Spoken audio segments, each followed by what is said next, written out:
Bonjour à... C'est parti. Bonjour à toutes et tous. Bienvenue dans le webinaire. On prend 2 minutes. On a même démarré un petit peu en avance, donc on va prendre 2 minutes le temps que tout le monde arrive. Bonjour tout le monde. Alors, j'en profite pour vous dire que vous avez un petit chat sur la droite et un petit volet questions. N'hésitez pas à les utiliser voilà, pour nous dire que vous nous entendez bien et ou pour poser des questions après pendant le webinaire. L'idée, c'est vraiment que ce soit un webinaire interactif auquel on puisse répondre à vos questions. Donc, n'hésitez pas.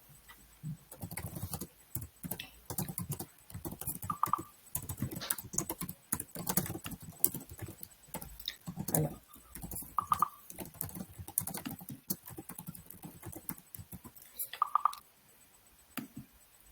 Je vous demande juste 1 minute. Je reviens.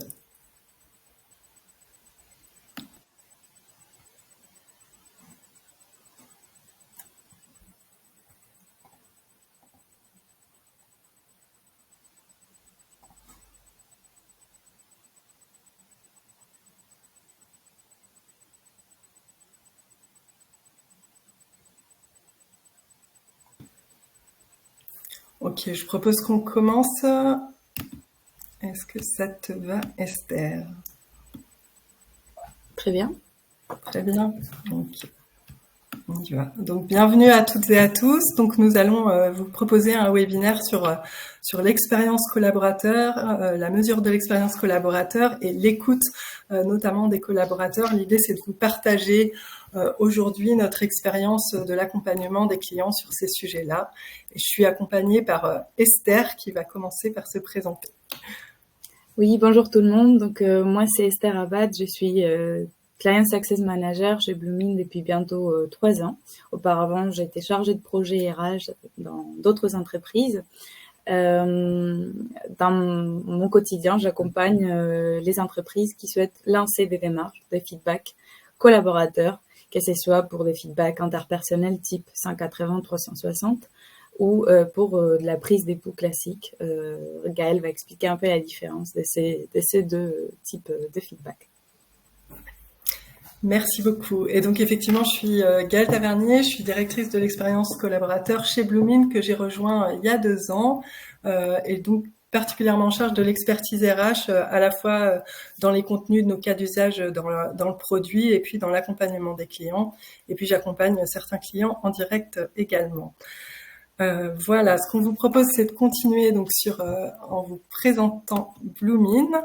Donc Bloomin, on est le spécialiste français du feedback collaborateur et comme le disait Esther, on agit sur 2 types de produits. Le premier, c'est ce qu'on appelle le Pulse Survey. Donc, on est vraiment sur l'écoute collaborateur collective avec le cas d'usage qui est le plus utilisé par nos clients, c'est l'engagement QVCT. Voilà, avec de la prise de pouls et puis tous les sujets qui peuvent avoir trait à l'expérience collaborateur en général. Ensuite, on a toutes les étapes du parcours collaborateur. Donc, on va aller du parcours candidat, l'onboarding, l'offboarding, la formation, la mobilité, vraiment sur des points clés des parcours collaborateurs. On propose différents cas d'usage. Et les derniers, ça va être des sujets spécifiques. On a notamment plusieurs clients en ce moment qui travaillent sur le sujet des risques psychosociaux. Et puis, on a aussi beaucoup d'accompagnement du changement puisque Bloomin peut également servir à prendre le pouls et avec le côté très adaptable finalement à aller vérifier l'adhésion des collaborateurs et les points améliorés. Le deuxième point dont parlait Esther tout à l'heure, c'est ce qu'on appelle le 360 feedback. Donc c'est une solution pour obtenir du feedback sur les soft skills et puis sur les comportements en général. Et on a 2 façons de l'actionner. Le premier, c'est le développement personnel. C'est vraiment l'initiative du collaborateur qui va pouvoir demander du feedback, alors soit en 180, soit en 360. Et puis l'autre, c'est l'évaluation qui est plutôt un process collectif qui vient de l'entreprise et qui se fait, qui va plus vers un système d'évaluation. N'hésite pas Esther si tu veux compléter. Je redis, n'hésitez pas à nous poser les questions en direct dans le chat pour ceux qui sont arrivés entre-temps. L'idée, c'est vraiment que ce soit un webinaire interactif. Donc pour continuer, Bloomin accompagne vraiment différents types d'acteurs et j'ai envie de dire différentes tailles d'entreprises. Et l'idée c'est vraiment ça, c'est qu'en étant très adaptable à votre culture, à votre façon de vous adresser à vos collaborateurs et puis au sujet que vous voulez adresser, on arrive voilà à répondre aux besoins à des entreprises ou même à des organisations publiques très différentes. Et nos spécificités, j'ai envie de dire, donc là vous pouvez le voir, c'est notre chatbot. Effectivement, on propose des enquêtes conversationnelles sous forme de chatbot qui créent un engagement très fort de la part des collaborateurs et par conséquent des taux de participation qui sont assez hauts. Le deuxième point, c'est vraiment le fait que notre solution est très personnalisable. C'est ce que je vous disais. L'idée, c'est vraiment que vous puissiez inscrire finalement l'écoute collaborateur dans l'expérience collaborateur et que ça puisse être dans la continuité de ce que vous mettez en place par ailleurs. Le troisième point, c'est la simplicité et on a des super équipes produits et tech qui travaillent là-dessus pour que la solution soit facile à la fois côté répondant mais aussi côté utilisateur, alors à la fois analyste et puis pour les personnes qui créent les enquêtes pour que ce soit très intuitif, comme me disait une cliente hier. Et vraiment, voilà, l'idée c'est ça, c'est la facilité et l'actionnabilité, puisqu'on aura l'occasion d'en parler. L'écoute collaborateur, on ne lance pas des enquêtes juste pour le plaisir de lancer des enquêtes, ça s'inscrit dans une démarche globale de mise en action et c'est vraiment comme ça qu'est conçu notre produit. Je continue sur les enjeux en introduction. Donc, pourquoi est-ce qu'on pense que c'est important de faire de l'écoute collaborateur? Le premier point aujourd'hui, c'est de prendre le pouls. C'est le sujet de savoir comment vont les collaborateurs, où est-ce que ça va, où est-ce que ça va pas. Au-delà des transformations, enfin des gros projets de transformation qu'on peut accompagner, on voit bien qu'on a du micro-changement partout, tout le temps, et que ça peut avoir un impact sur le bien-être au travail des collaborateurs, que ce soit des changements internes ou externes, j'ai envie de dire, parce qu'on a vu ces derniers temps que l'actualité peut bouleverser de tous les côtés sans qu'on l'ait attendu. Le deuxième point, ça va être l'expérience collaborateur et la marque employeur. J'en parlais aussi à travers nos cas d'usage. Vous travaillez sur des parcours en RH pour faciliter la vie de vos collaborateurs. Comment est-ce qu'on fait pour mesurer finalement la satisfaction des collaborateurs sur ces sujets-là? Et puis pour l'améliorer, c'est vraiment l'occasion de vérifier que les parcours sont bons, de comprendre quels sont les points positifs sur lesquels il faut capitaliser et puis d'améliorer ceux qui en ont besoin. Et dernier point, j'en ai parlé rapidement, c'est d'accompagner le changement qui est un sujet un peu partout en ce moment. Nos convictions chez Bloomin, la première, c'est ce qui ne se mesure pas ne s'améliore pas. Voilà, l'idée des enquêtes, c'est d'obtenir de la data qui soit actionnable et d'avoir des choses vraiment tangibles. Donc, on accompagne aussi nos clients dans ce sens-là et on verra une enquête pour qu'elle soit actionnable. Il faut que les questions soient posées d'une certaine façon avec des réponses qui sont mesurables pour pouvoir comparer, analyser et agir. Le deuxième point, c'est que l'écoute collaborateur fait partie de l'expérience collaborateur. Je vous le disais tout à l'heure, on a un outil qui est vraiment très personnalisable. Et l'idée, c'est pas que quand on arrive sur l'enquête, ce soit une expérience complètement différente de ce qu'on a sur les outils internes. Donc voilà, on s'adapte pour que ce soit dans la continuité de vos outils. Et le dernier point, qui est un petit peu le plus important, le chapeau, c'est que l'écoute collaborateur, il s'inscrit dans un dispositif d'amélioration continue à tous les niveaux et que l'idée, c'est vraiment d'accompagner ce projet au global. L'écoute, c'est vraiment un point du dispositif d'amélioration continue. Voilà. Est-ce que vous avez des questions? Vraiment, n'hésitez pas. Sinon, on continue avec Esther sur l'agenda de la suite. Merci Gaëlle. Et dans tous les cas, oui, en effet, on fait attention au chat, donc n'hésitez pas à poser vos questions. Donc maintenant, passons au vif du sujet, qui est comment réussir votre démarche d'écoute collaborateur. Notre webinaire va se dérouler en 6 étapes. C'est les 6 étapes que vous voyez là à l'écran. On commencera avec les quelques questions à se poser avant même de lancer votre démarche. Puis on va rentrer vraiment dans le concret pour vous aider, vous donner des conseils sur comment préparer vos enquêtes, comment préserver l'anonymat pour des éventuels freins que les collaborateurs peuvent avoir par rapport à ces sujets-là. Et du coup, justement, créer de l'engagement pour booster votre taux de participation aux enquêtes. Évidemment, on parlera de comment analyser les résultats et surtout mettre en place des actions, qui est un point hyper important dans ces démarches-là. Et on finalisera avec les conditions de réussite, qui sera un peu un résumé de tout ce qu'on va se dire aujourd'hui. Donc, quelles sont donc les questions à se poser avant de démarrer sur votre projet d'écoute collaborateur? Il y a vraiment un point qui est essentiel, c'est vraiment quand on va se lancer sur ce type de démarches, il faut mesurer quelque chose de réel, quelque chose qui se passe actuellement dans votre entreprise. Donc, l'idée, c'est d'identifier un constat, un besoin, pourquoi vous souhaitez lancer ces projets maintenant. Il peut y avoir plein de raisons. Ça peut être que vous vous rendez compte qu'il y a un turnover important dans l'entreprise. Ça peut être des sujets autour de des transformations en cours, des réorganisations de l'entreprise, ou tout simplement parce que vous souhaitez mesurer l'expérience au quotidien pour améliorer l'ambiance au travail, en mesurant l'humeur, la motivation, les points de contact en entreprise.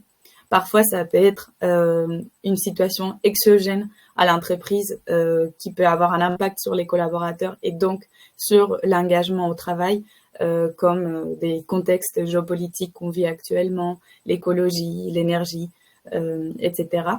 Ça peut être également autour de la marque employeur, sur les développements des compétences, mais aussi sur les métiers d'avenir, etc., pour justement améliorer votre marque employeur. Voilà, donc il y a plein de raisons. L'idée, c'est de répondre à ces raisons-là, donc de mesurer ce qui se passe pour pouvoir donc mettre en place des actions. Comment on fait ça? Donc, il faut, comme on voit ici, se fixer des objectifs qui vont répondre à ces constats-là. Par exemple, on parlait tout à l'heure d'améliorer la marque employeur. On pourrait se fixer un objectif qui serait de suivre les Net Promoter Score, qui serait une question de recommandation type « Recommanderez-vous l'entreprise à vos proches ?» ce qui vous permettrait justement d'évaluer l'image qu'ont vos collaborateurs par rapport à la marque employeur et donc mettre en place des actions derrière. Il faut se fixer des objectifs, mais évidemment, il faut également pouvoir les calculer grâce à des KPI que vous pouvez également mettre en place, type un KPI des taux de participation, les nombres d'enquêtes lancées, les nombres d'actions mises en place aussi par rapport aux différents sujets que vous pouvez identifier. Voilà. Donc ça, c'est super important. Troisième point, très important, identifier des freins et des risques à votre démarche. Pourquoi c'est important de les identifier en amont? C'est que si vous les identifiez avant, vous allez pouvoir mettre en place des solutions qui vous permettront d'adhérer vos collaborateurs à votre démarche. Les collaborateurs, mais aussi les managers, les décideurs, vraiment d'essayer de susciter l'intérêt et d'élever les freins dès les débuts de votre projet. Ça peut être aussi des risques liés aux IRP, des risques liés aux craintes d'anonymat, un risque aussi qui peut parfois faire peur, évidemment, du point de vue du répondant, c'est la taille du questionnaire. Donc, plus les questionnaires sont longs, plus on a tendance à avoir des interruptions dans les réponses et donc un taux de participation plus bas. Voilà, ça, c'est quelques exemples qu'il faut toujours avoir en tête avant même de lancer votre démarche. Et puis, dernier point, et donc je m'arrêterai là, c'est bien s'organiser avec les parties prenantes du projet. Quand on dit partie prenante, ça fait vraiment, il y a beaucoup d'interlocuteurs qui vont venir intervenir, que ce soit des équipes projets, SIRH pour mettre en place toute la technique, tous les systèmes informatiques qui vont permettre de mettre en place les enquêtes, mais aussi côté métier, côté manager, ça peut être les équipes de communication aussi, pour pouvoir préparer avec ces équipes-là tous les éléments de communication de votre projet. Voilà, donc c'est hyper important d'identifier déjà ces parties prenantes et s'organiser avec elles pour mettre en place votre projet. Merci beaucoup. Nous allons continuer donc avec pardon, je passe la suite. Le comment préparer les enquêtes. Donc une fois que vous êtes posé les principales questions, vous allez vous lancer sur votre première enquête. Le premier point, ça va être d'identifier les thématiques importantes à aborder. Esther l'a très bien dit, on a identifié les sujets. Maintenant, on va rentrer un petit peu plus dans la précision et poser des bonnes questions utiles et actionnables. Donc pour ces deux sujets, on vous propose dans l'outil Blooming, pour chaque cas d'usage, une bibliothèque de questions qui est classée par thématique et sous-thématique et qui vous permet d'aller justement chercher comment aborder ces points. Pour chaque sous-thématique, vous retrouvez une question essentielle qu'on pousse finalement pour prendre le pouls sur cette sous-thématique et puis des questions complémentaires pour aller plus en détail. Donc en fonction de vos problématiques du moment, vous allez pouvoir choisir des questions et vous avez également la possibilité de créer vos questions sur mesure en fonction de vos actualités. L'idée, c'est exactement ce que disait Esther, c'est vraiment de pouvoir aborder aussi les bonnes thématiques au bon moment en fonction de vos actualités. Le deuxième point, c'est de définir des questions récurrentes. Donc l'idée, c'est d'avoir des questions de ressenti global, des questions KPI qui vont vous permettre de suivre dans le temps quelles sont les variations. Donc on va avoir de la motivation, de l'humeur, on peut avoir de la question de type NPS, de recommandations, qui vous donnent vraiment une vision de comment vont vos collaborateurs et finalement une vision globale. Et vont aussi vous permettre de comparer si vous avez des écarts entre les différents endroits de votre organisation ou sur des populations spécifiques et vous permettre d'agir. Le dernier point, c'est bien définir les segments d'analyse. Ils apparaissent pas pour vos collaborateurs qui vont répondre à l'enquête, mais en back-office, on aura intégré la liste des collaborateurs avec les attributs auxquels ils sont rattachés. L'idée, c'est de bien les définir au préalable pour savoir sur quoi vous allez souhaiter agir finalement et à quel endroit vous allez avoir besoin d'aller regarder pour votre analyse. Ça, bien sûr, on vous aide à le faire. Souvent, on retrouve les différents niveaux de l'organisation. Ce qui peut être l'idée, c'est de trouver la bonne granularité justement pour que ce soit actionnable aussi. Et puis on peut aller aussi sur d'autres segments de type l'ancienneté, par exemple. Si vous avez recruté beaucoup sur la dernière année, peut-être que vous allez faire un focus sur les nouveaux embauchés pour regarder s'il y a des actions spécifiques à mettre en place, si les résultats du onboarding ont bien fonctionné. Voilà, on est vraiment sur la première brique de l'engagement sur la première année, donc vous allez pouvoir aller peut-être regarder cette population en spécifique. Voilà, en fonction des actualités, si vous avez une fusion il y a 2 ans, regardez ceux qui sont rentrés avant, ceux qui sont rentrés après. Définir en fonction de vos besoins. Pareil, si vous avez une pyramide des âges un peu hétérogène, ça peut être intéressant aussi d'aller regarder en fonction des tranches d'âge. L'idée, c'est vraiment de définir ces segments en fonction de vos besoins pour qu'au moment où vous ayez besoin d'agir, vous sachiez où le faire. Est-ce que tu voulais rajouter quelque chose, Esther, ou est-ce que je te laisse continuer sur l'approche cyclique? Je pense qu'on va faire les liens justement parce que tu parlais, Gaëlle, de comment préparer les enquêtes. Et donc, on a cette méthode d'approche cyclique qui va vous aider à reprendre un peu tous les éléments dont Gaëlle parlait tout à l'heure. C'est une approche qui est très utile. Alors, en quoi elle consiste? On a beaucoup réfléchi et en fait, on essaye de déconstruire la façon habituelle qu'on a de poser des questions, d'avoir une enquête. Vous savez, les enquêtes habituelles traditionnelles où on a 50 questions à la suite, une fois par an.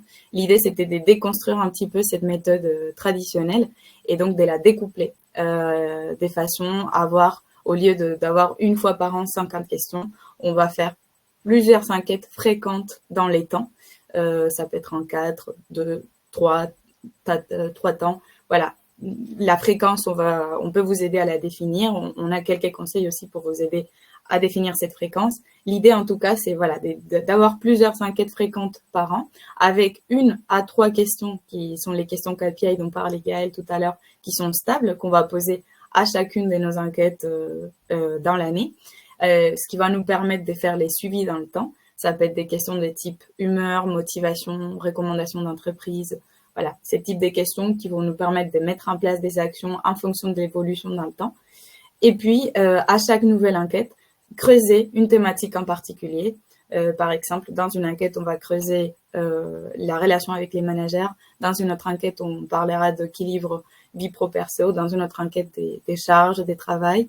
Voilà. Donc, l'idée, c'est de découpler, ce qui permet, du point de vue du collaborateur, évidemment, de ne pas devoir répondre à la suite à 50 questions d'un coup, ce qui pourrait impacter, évidemment, l'expérience des réponses et, pour les coûts, les taux de participation pour les prochaines enquêtes, mais aussi du point de vue manager RH qui vont mettre en place les actions, d'avoir les temps entre plusieurs enquêtes, de mettre en place des actions, de se réajuster et de pouvoir poser des questions par rapport finalement aux résultats des précédentes enquêtes. Voilà, ça c'est vraiment notre conseil. On voit de plus en plus d'entreprises qui viennent justement vers nous en nous disant on travaillait de cette façon-là et en fait depuis qu'on travaille avec des enquêtes fréquentes, ça se passe beaucoup mieux parce que ça nous permet de délocaliser, les managers peuvent mettre en place des actions de façon plus locale. Voilà, c'est vraiment une méthode qui fonctionne très bien, en tout cas dans les entreprises qu'on a aujourd'hui chez nous. Évidemment, on peut toujours utiliser une méthode classique avec une ou deux enquêtes, mais on pourrait vous recommander cette approche-là, en tout cas.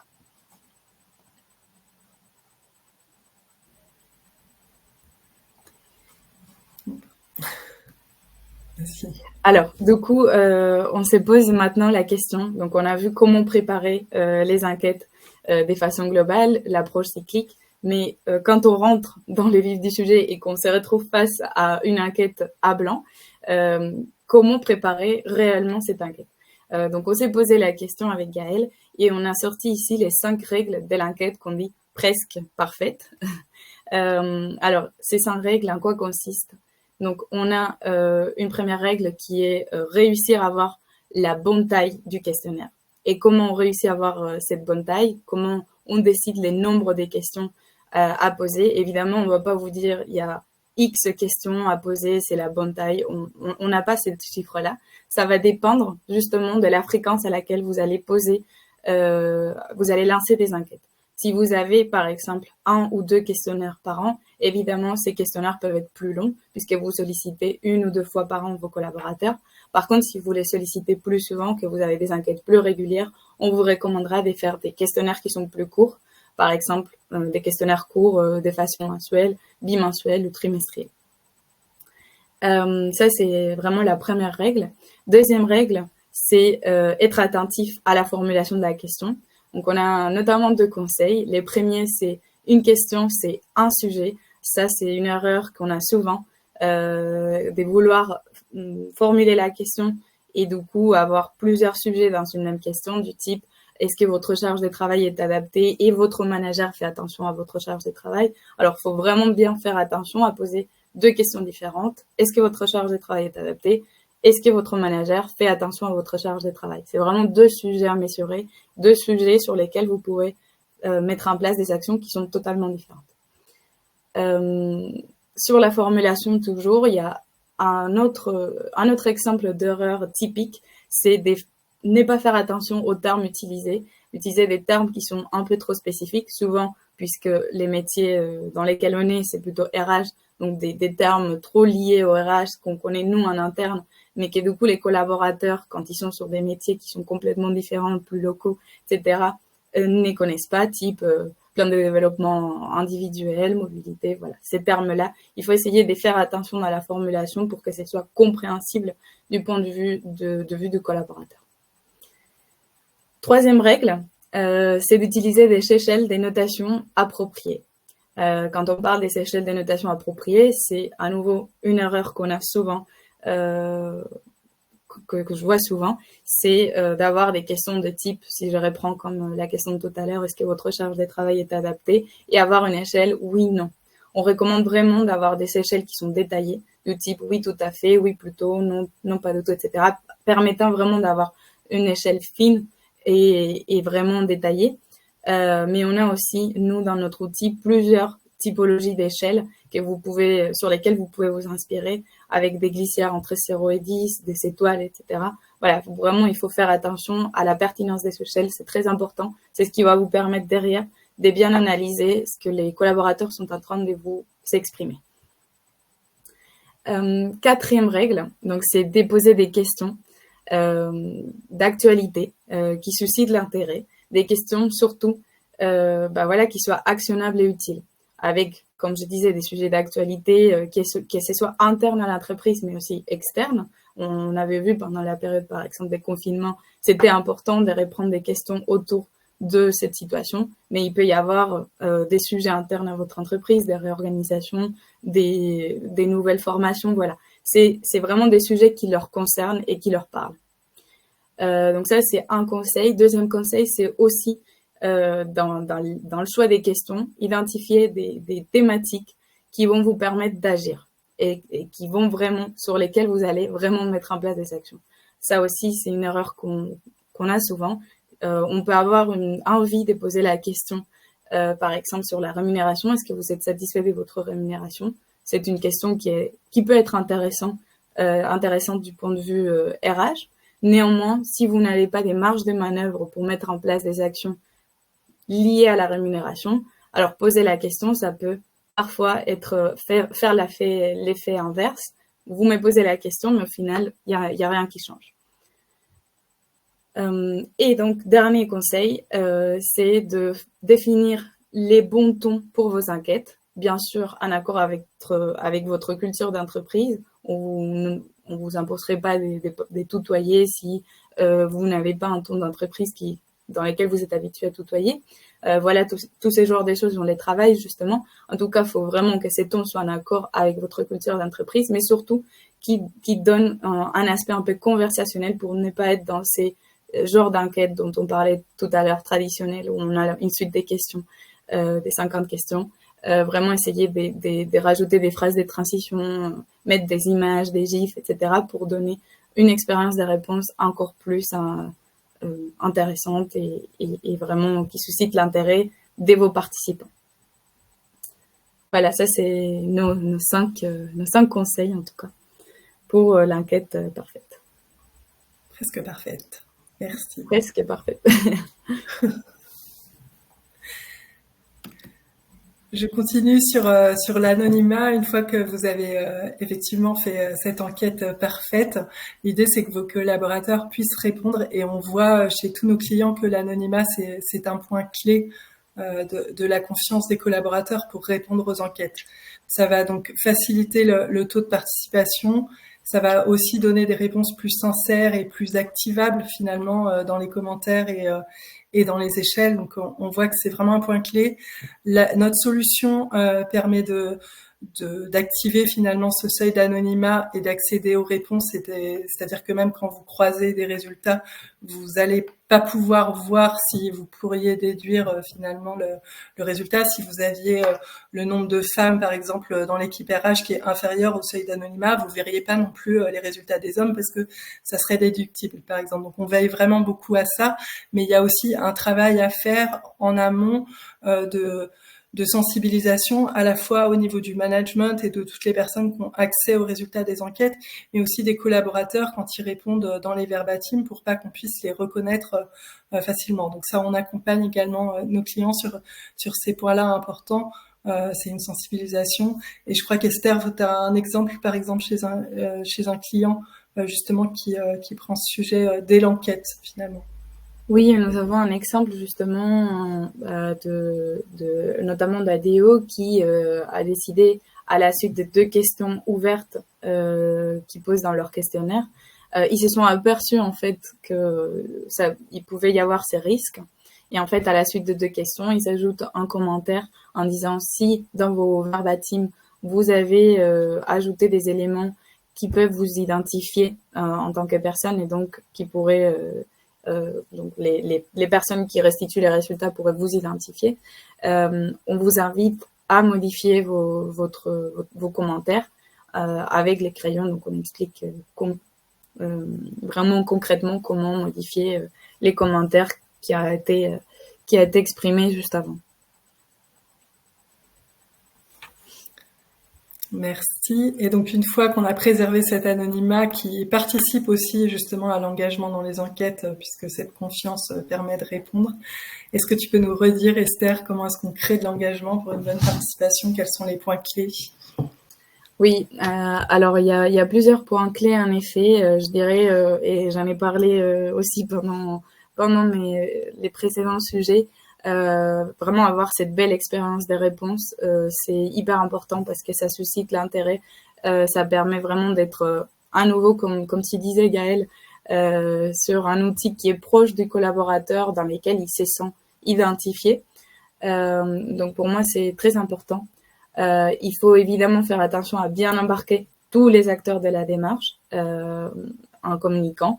Par exemple, pouvoir impliquer les managers qui sont sur les terrains et qui peuvent, eux, pour les coups, mettre en place vraiment des actions en local, c'est très important. La communication, elle est très, très importante. On en a parlé aussi, et je pense qu'on peut les dire et les redire. Il faut communiquer avant pour susciter l'intérêt, rendre la démarche officielle, la rendre connue du collaborateur pour que quand il reçoit l'enquête, il ne sente pas que ça vient de nulle part. C'est vraiment une démarche reconnue dans l'entreprise. On explique les raisons, pourquoi on lance cette démarche maintenant, qu'est-ce qu'on veut en faire, etc. Et puis après l'enquête, évidemment, c'est très important puisque les collaborateurs, ils prennent du temps pour répondre à ces enquêtes que vous les envoyez. Il faut, dans une démarche un peu réciproque, lui rendre la part en disant, bah voilà, maintenant on vous partage les résultats, on est dans une logique de transparence et on vous, c'est une façon aussi de vraiment remercier les collaborateurs d'avoir participé et de lui donner un peu l'essence par rapport à ce qu'il vient de faire. Il faut communiquer avant et après, mais évidemment, pendant, c'est hyper important, en créant des relances, en multipliant les moyens de réponse. On voit de plus en plus que les entreprises qui ont décidé de mettre en place des QR codes, par exemple, dans des affiches, que ce soit dans les usines, dans les boutiques ou dans les locaux, booste vraiment davantage leur taux de participation, puisque ça permet vraiment de multiplier les moyens, les outils de communication, et donc vraiment toucher à tout le monde. Ça peut être aussi, donc je parlais d'affiches dans physiques, mais ça peut être aussi de partager les QR codes ou les liens via des outils de communication interne comme Slack, Teams, etc. Et puis, il y a pas seulement ces types de relances et des communications que ce soit physique ou online, il y a aussi des relances des managers qui, eux, ils peuvent, sur les terrains, aller pousser leurs collaborateurs pour qu'ils répondent aux enquêtes. C'est d'ailleurs un cas qu'on a également pour un de nos clients qui a mis en place des incentives pour ces managers-là pour que les taux de participation soient encore plus boostés. Les managers, ils sont incentivés par rapport au taux de participation et donc ils vont aller relancer leurs équipes pour qu'ils répondent aux enquêtes. Voilà, favoriser la transparence, donc en communiquant, en partageant les résultats après l'enquête, on en a parlé, c'est très important. Et puis, évidemment, on en parle, on l'a dit, on leur a dit, mettre en place des actions et communiquer ces actions-là, justement, parce que si on n'en communique pas, peut-être que les collaborateurs, ils sauront pas que finalement ces actions viennent de ces enquêtes, pour garder les collaborateurs impliqués, donner du sens à la démarche et faire en sorte que dans vos prochaines enquêtes, ils viennent participer à nouveau.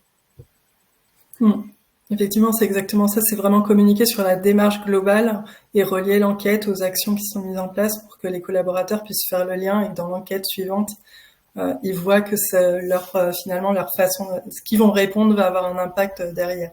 C'est ça. Merci beaucoup. Tout à fait. Et justement, bah, ça va avec ces slides, Gaëlle, sur, on voit que c'est important d'analyser, de communiquer sur les résultats. Je crois que tu vas nous donner quelques conseils sur comment on peut faire cette analyse.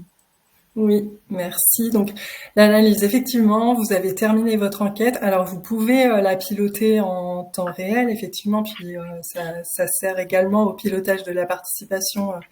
Esther en parlait, de pouvoir relancer finalement quelques équipes en cours d'enquête si on en a besoin. Une fois que vous souhaitez analyser, l'idée c'est vraiment de prendre du recul sur la situation et de pouvoir ressortir à la fois les données quantitatives et qualitatives Et puis à 2 niveaux, c'est-à-dire de voir ce qui se dégage de manière globale dans l'entreprise et sur lequel vous allez pouvoir engager un travail de fond, et puis peut-être des choses qui vont être plus ponctuelles ou liées à certaines équipes et sur lesquelles vous allez pouvoir mettre en place un accompagnement plus, plus ciblé sur certaines équipes.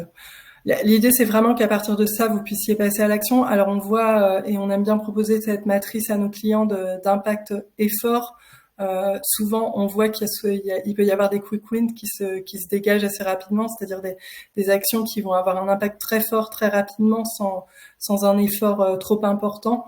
Donc voilà, l'idée, c'est de pouvoir les dégager rapidement, et c'est aussi de pouvoir identifier les sujets sur lesquels il va falloir peut-être du temps plus long. Vos collaborateurs, quand on dit qu'ils attendent des plans d'action, ils attendent pas forcément que vous décrétiez une mesure tout de suite à la suite de l'enquête. Ils ont besoin de sentir que le sujet est pris en main finalement. Et si vous communiquez, par exemple, qu'il y a un groupe de travail qui se met en place, voilà, l'idée c'est vraiment ça, c'est de pouvoir communiquer sur ce qui va se passer, mais pas forcément d'apporter des réponses tout de suite maintenant quand c'est possible avec les quick wins.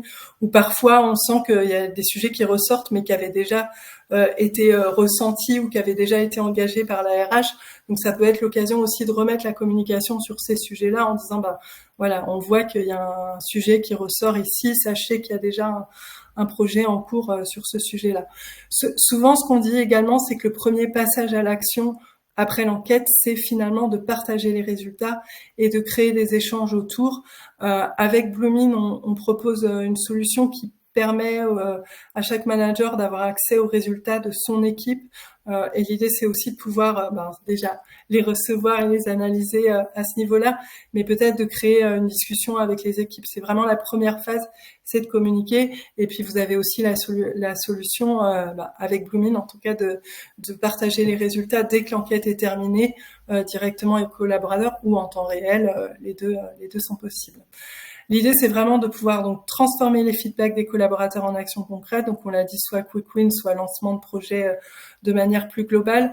On aime bien conseiller le test and learn également quand il y a peut-être des choses qu'on pense pouvoir mettre en place, de les tester sur un petit périmètre avant de voir les résultats et de voir si on peut les généraliser. Et l'idée, c'est aussi, si vous avez des tendances qui ressortent, peut-être de programmer dans l'enquête suivante.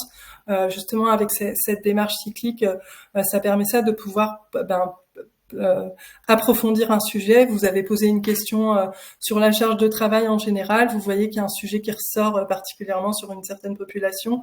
Dans l'enquête suivante, vous allez pouvoir dire, voilà, on a vu qu'il y avait un sujet, mais on a besoin de l'approfondir. On n'a pas forcément encore assez de données là-dessus. Donc, dans l'enquête suivante, on va aller plus loin sur ce sujet-là. On vous met à disposition également dans Bloomin des articles sur les sujets quand vous voyez que vous avez des questions qui posent sur lesquelles vous avez besoin de progresser. Et puis donc pareil, n'hésitez pas à échanger avec vos pairs, à vous documenter, à aller chercher d'autres informations pour prendre les meilleures décisions. Et puis d'informer vos équipes des actions que vous mettez en place.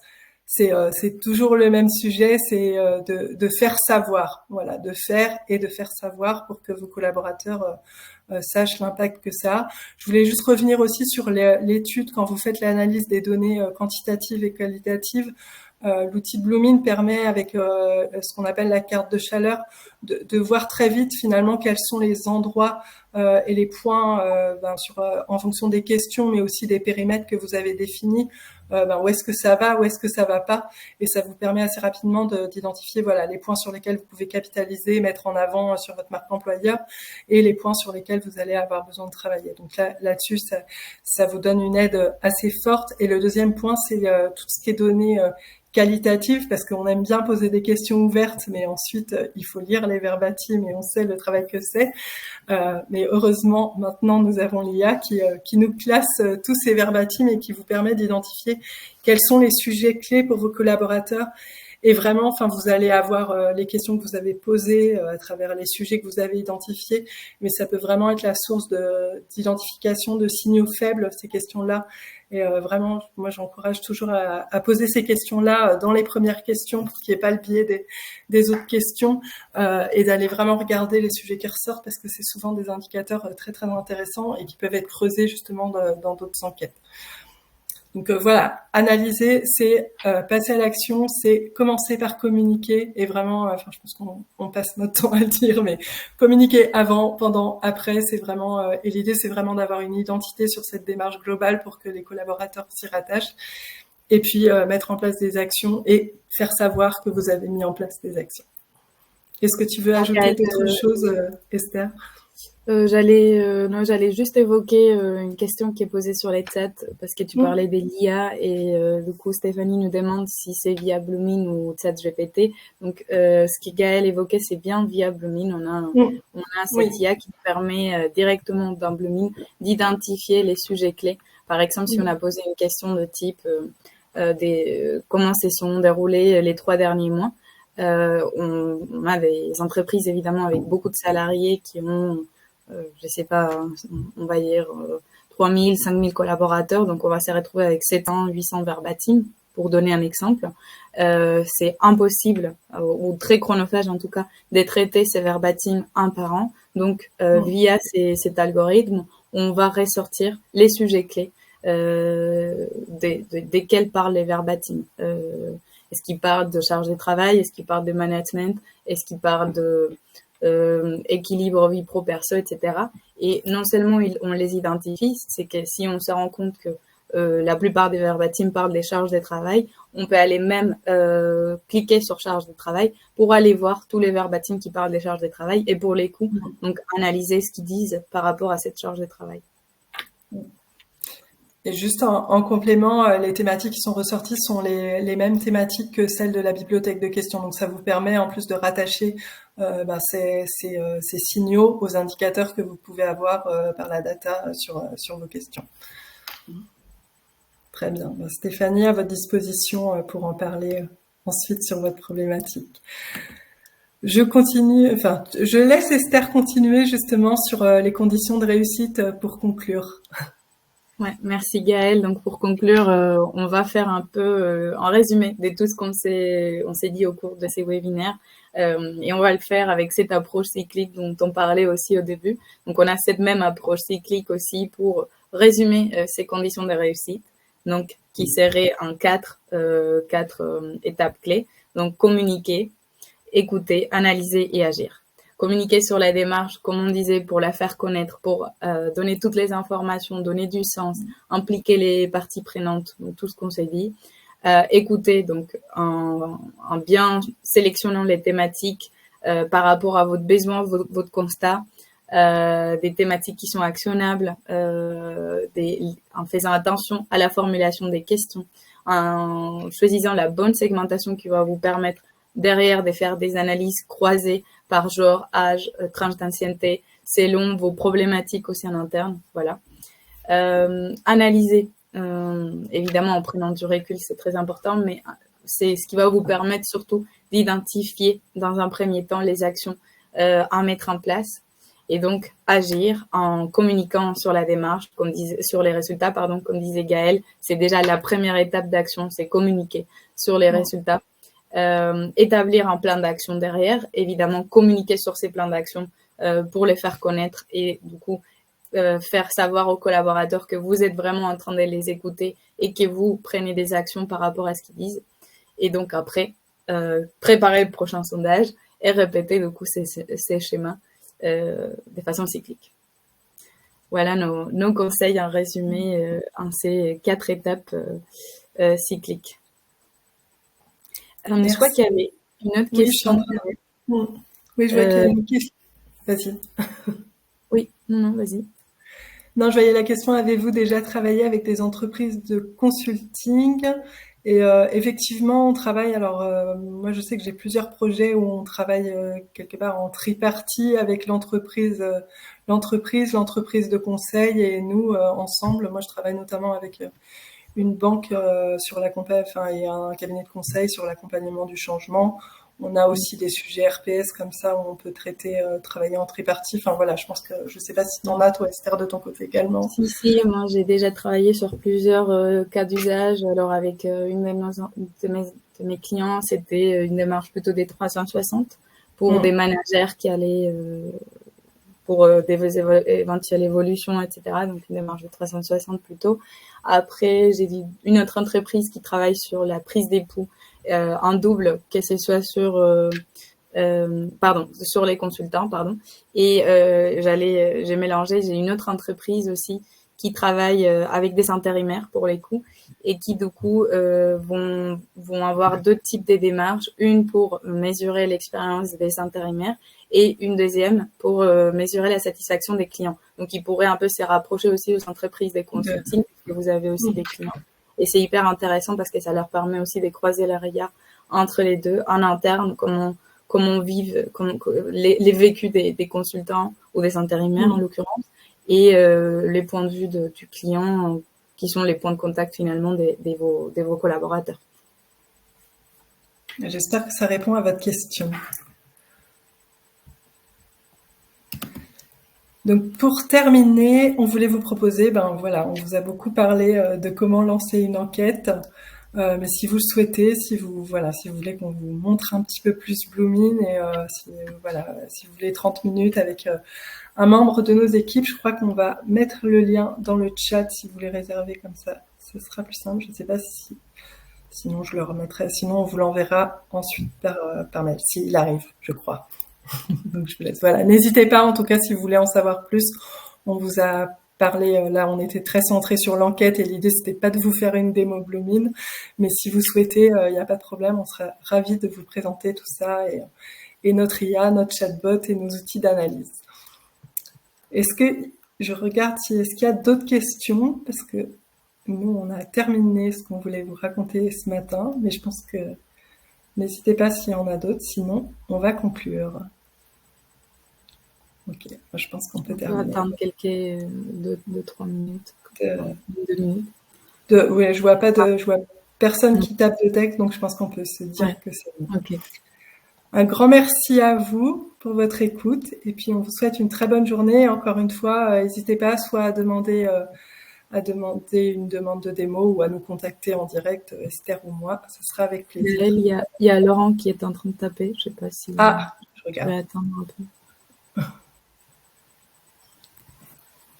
On attend le message de Laurent et après. J'ai l'impression que finalement, il n'y a pas de message. Ah si, bonne journée. Okay. Merci. Pas des questions alors. Bonne journée. Bonne journée. Au revoir.